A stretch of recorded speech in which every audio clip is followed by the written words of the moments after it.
So folks, today I am in Stroud, a little town in Gloucestershire. It's wet, it's cold, it's horrible. Even had to put the big coat on today. Why have I come here? Well, behind me here is a restaurant called Juliet's. Now this is apparently the darling of the food critic world currently.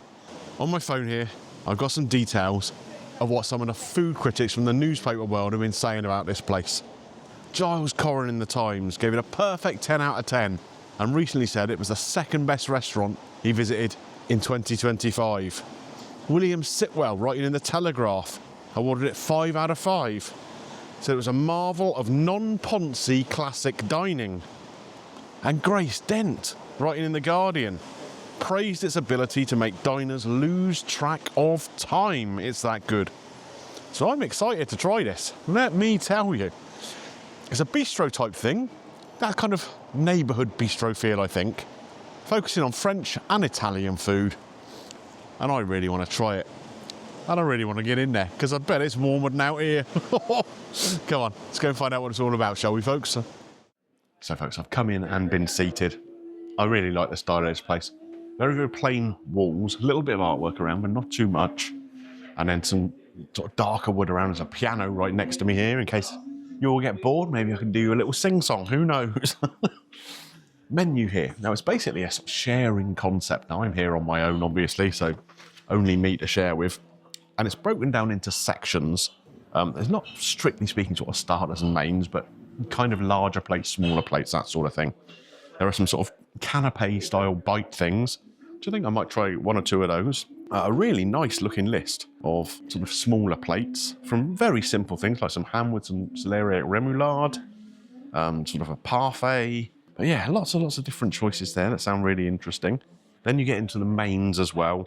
And these are more sort of grill items. And they do take a little while to come. And then there's some sides and some desserts. We're checking out currently if the apple tart tatin has cinnamon in it or not.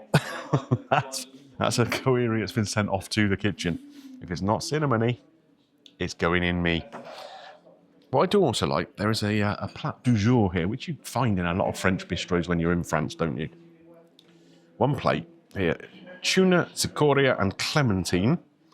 That sounds an interesting combination. And if you have that on its own, it's just £12.50. You can get a glass of wine with it. Bumps it up to £17.50. So basically you're just getting a glass of wine for a fiver. I'm liking the vibe of it. Very light background music, nice lighting, very friendly staff. Oh, and even the crockery is nice. Look at that. It's got their name on it. Yeah, impressed so far. I would like to start with a couple of the bits off the sort of little bites, please. The egg mayonnaise, please. And the salt cod as well, the bacala. Thank you. And then moving into the next bit, we're going to go pork heavy, I think, because Bayonne ham with celeriac is amazing. But I also really want to try the Alsace bacon. And can I also then order the plat du jour, the tuna dish, with the glass of wine? And I think that should do me until pudding time, hopefully. Just the wine that comes with the tuna dish. That would be great. Perfect. Thank you very much. So, folks, sometimes life comes at you fast, doesn't it? And the food's coming at me fast here. I've got my two little pre-bite things here. The egg mayonnaise with the anchovy on there. Beautifully presented. And here we have the salt cod, the bacala, on a very nicely toasted croûte there. Lots of chives over the top. That looks delicious. But also, at the same time, I've brought my glass of wine, a little glass of muscadet. We've got some more bread here, freshly cut baguette with some lovely looking butter. And, kind of just out of shot, because I'm a bit limited space-wise here, we have the Bayonne ham with the celeriac remoulade. So, get organised and tuck in. It's difficult to know where to start, folks, isn't it? But I think I'm going to go with the egg mayonnaise first. Now, do you remember I went up and filmed at Delia Smith's restaurant inside Norwich City's football ground? And I had that then. It's the first time I've had it in years. And that was kind of like a sort of 70s, 80s kind of throwback menu. And that's what this reminds me of. But it looks really smart, doesn't it? 2 halves of egg there, covered in the mayonnaise, and an anchovy, slither of anchovy, laid over the top.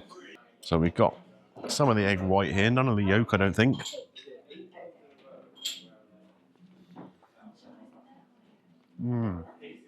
Beautiful, almost tangy mayonnaise. Creamy, and of course the egg is creamy. And then you get that whack of salty, savoury from that anchovy. Oh, yeah. Oh, the egg's been salted as well. So you've got little salt crystals in there, which give a tiny little crunch as you bite into them, which is a little surprise. What a lovely little start. Beautifully seasoned. And of course, the anchovy itself provided some of that seasoning. I'll come back to the second half of that in a minute, because I want to move on to this bacala. And it's nice to see in here, actually. I'm here on a midweek lunchtime, and the restaurant is filling up nicely. It's obviously a popular joint. I guess having all that press coverage doesn't hurt, does it? Right, into this now. The salt cod whipped up. And take a little look at the cross-section of that. You know, it smells really fresh. I guess that's from all the chives and everything over it. There's a good dose of olive oil all over the plate too. Now,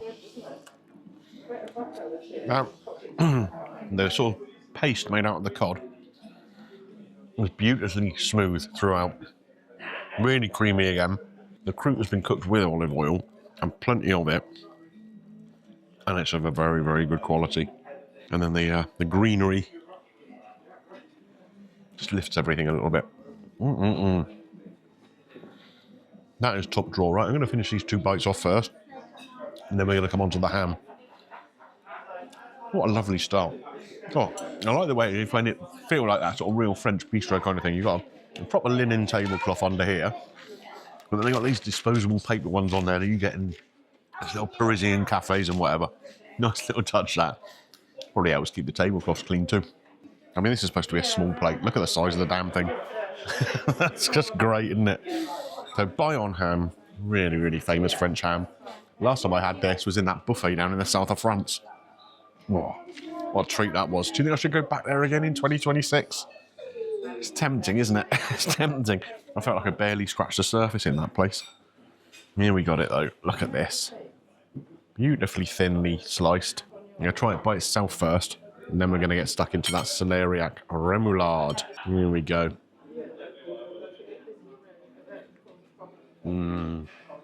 It's what I really, really like about this Bayonne ham. It's kind of halfway between what you'd expect as a ham here in the UK, that kind of sort of, not damp, but do you know what I mean? Like the moisture of it, and sort of a much drier kind of Serrano or something like that. It's got that chew, but it's not as dry. Celeriac remoulade, do you know what? When I was on holidays in France as a kid, you could go into the local supermarkets, hypermarkets, whatever, and alongside the coleslaw and all that, they'd have a celeriac one. It was only a really basic thing, basically some celeriac shredded in some mayo with a little bit of mustard in there. But I used to love that as a kid. Something you couldn't get here in the UK. And ever since, I've just been obsessed with the damn stuff. I mean, obviously this is a notch up on that cheapy thing that's, you know, probably not much more than €1 a tub these days. Beautifully shredded celeriac there. Nice bite to it, nice crunch. The dressing here is light. It's got some creme fraiche or something in there. Some dill. Do you know what I really like about this celeriac salad? I'm filming this, obviously, in the winter months. And it does feel like a wintry kind of salad. Obviously, celeriac is a kind of wintry vegetable, isn't it? So just to shred that up, some mayo, a little bit of herb in there, is really nice. But let's get it as a combo with the ham. There we go. This looks like it's going to be a real treat.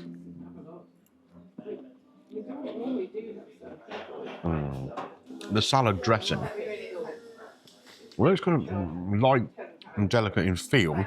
It does have quite a strong taste because of the creme fraiche that's in there. But the ham is a strong enough flavour to hold up against that. That really works well as a combination. That really is excellent. A little try bit with the wine. Nice muscadet, so it's quite light. But it cuts through that richness of the ham very, very nicely. So while I've been waffling on to you guys, the other two dishes have been brought to my table. One of them is a warm dish. This is the Alsace bacon with the winter leaves and the lentils. And over here we've got the plat du jour, which is the tuna with the chicory and the clementine. So we'll go for the warm one first before it gets too cold, shall we? Another beautiful looking egg on there, nice jammy yolk. And if I move that out the way, we can start to see underneath here all the leaves, different colours, the lentils in there, and the bacon.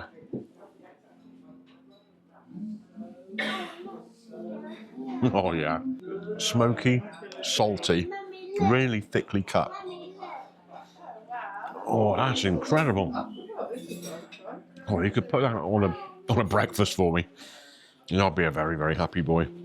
Everything else here is going to work together, I hope. We've got croutons in here, the lentils, the egg.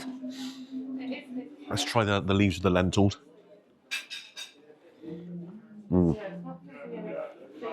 Nice vinaigrette over the top too.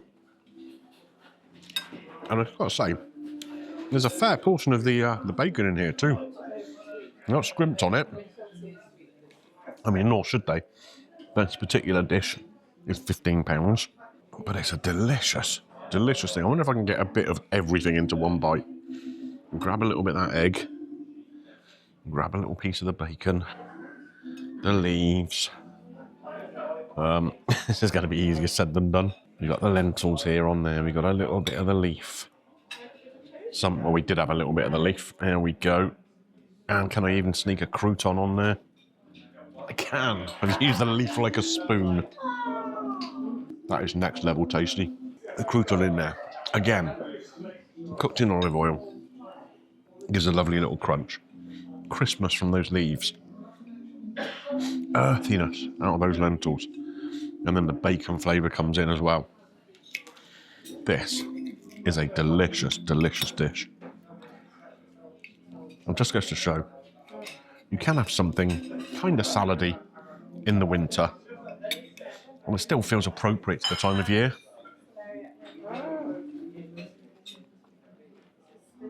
Yeah, that is a winning dish for me.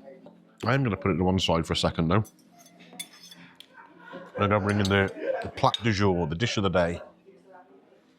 The tuna with the chicory and the clementines. There we go. The salad here has been sort of shredded.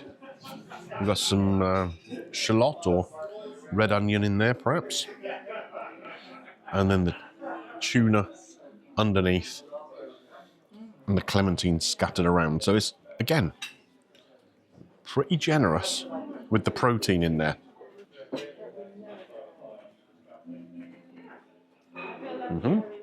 Beautifully dressed.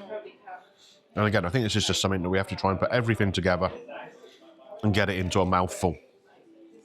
So we get some of the leaves. We get a little of this this shallot. Some of the clementine there as well. Here we go. First thing you get, you chew into it, and that segment of clementine just bursts. Then the fish flavour comes through and takes over. The shallot, or the red onion, whatever it may be, is very, very finely sliced. So it doesn't overpower anything.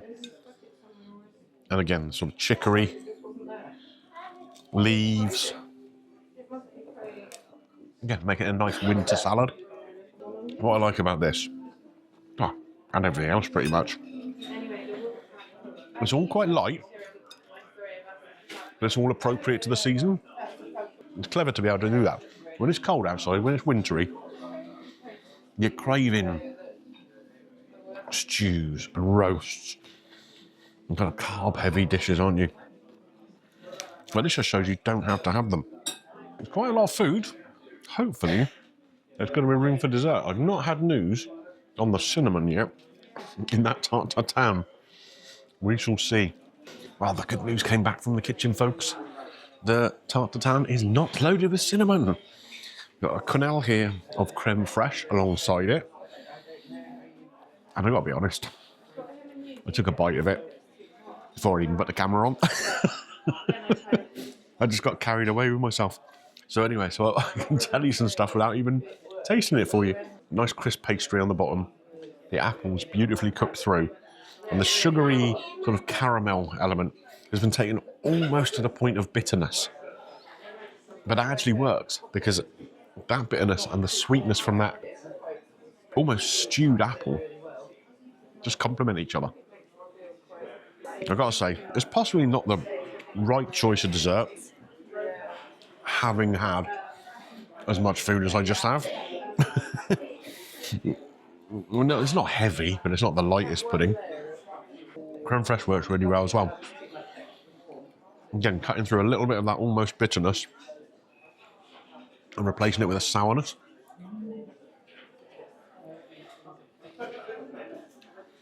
I've got to say, I'm really impressed. It's pretty much every aspect of this place. The service has been on point. With 2 or 3 different people coming, either taking orders or delivering plates or bringing drinks over, that sort of thing. Everyone very, very pleasant. Everyone very, very professional. Everyone knowledgeable about the dishes. And when they didn't know, they went to the kitchen and asked, which is absolutely the correct thing to do rather than guessing, which they do in some places, let me tell you. Yeah. The way the menu has been designed, I think is really clever. Wintry flavoured dishes, but not too heavy. Well, not the ones I've had anyway.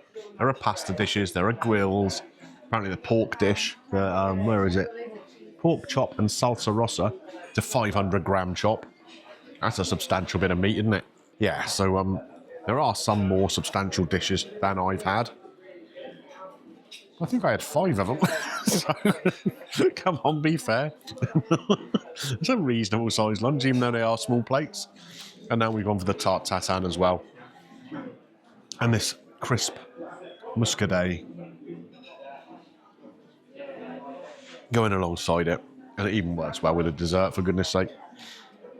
Yeah, I'm really happy with this. I think I'm going to score this one inside, actually, rather than going outside, out into that wind and rain again. Can I think of anything I don't like about it? I don't think I can. The atmosphere in here is great, little bit of background music. Like I say, all the staff have been fabulous. The menu, well, I'll put a list of the prices or the receipt or whatever on screen here now, because of course I don't know what it costs yet in total. It does mention on the menu there is a 12.5% service charge. More than happy to pay that. As I said, the service has been great. I've eaten more than a person should. I think if you were to come in and between 2 of you, share those 5 dishes and maybe 2 desserts, you're absolutely fine.